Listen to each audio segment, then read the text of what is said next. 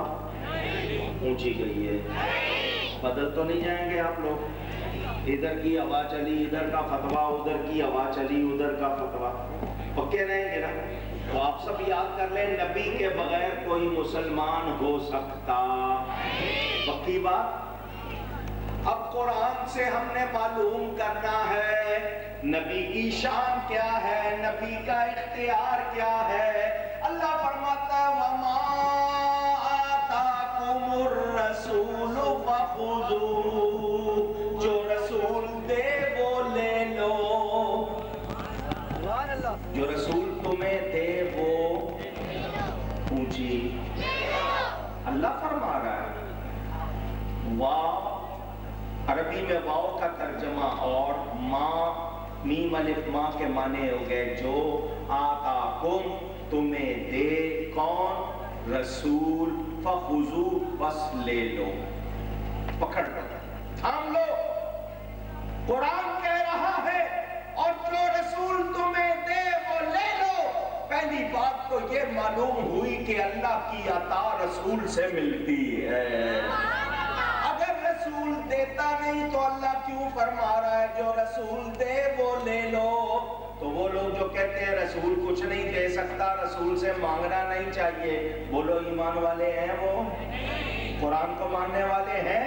قرآن کہہ رہا ہے جو رسول دے وہ لے لو، اور کوئی کہے کہ رسول دے نہیں سکتا تو وہ قرآن کا منکر ہے۔ اچھا یہاں اللہ نے یہ نہیں فرمایا ابھی جو دے رہا ہے وہ لے لو، بعد میں جو دے گا وہ نہیں لینا، اگر سوکھا دے رہا ہے تو لے لو، گیلا نہیں لینا، علم دے رہا ہے تو لے لو، مانا نہیں لینا؟ نہیں، جو رسول دے تو رسول دیتا ہے، اور رسول کو دینے والا بنانے والا اللہ ہے، رسول کو اختیار دینے والا اللہ ہے۔ تو جب اللہ اختیار دے تو ہم مانیں گے یا نہیں مانیں گے؟ مجھے سب کا جواب چاہیے۔ تو ہم اللہ کی حکم کے مطابق رسول کا اختیار مانتے ہیں۔ مخلوق میں کوئی خود سے اختیار والا نہیں ہے، طاقت والا نہیں ہے، قدرت والا نہیں ہے۔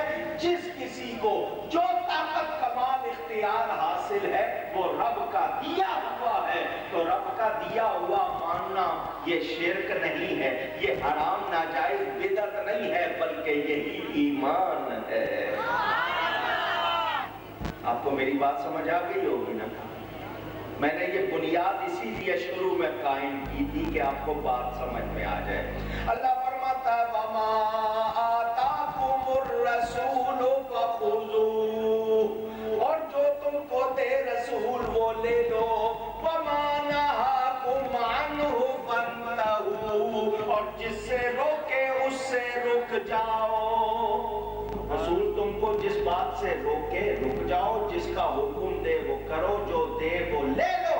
تو یہ اللہ کا فرمان ہے، اللہ فرما رہا ہے، تو ہمارا نبی دیتا ہے، اس کو اختیار ہے، جس کو چاہے علم دے دے، جس کو چاہے ایمان دے دے، جس کو چاہے ہدایت دے دے، جس کو چاہے دنیا دے دے، جس کو چاہے جنت دے دے۔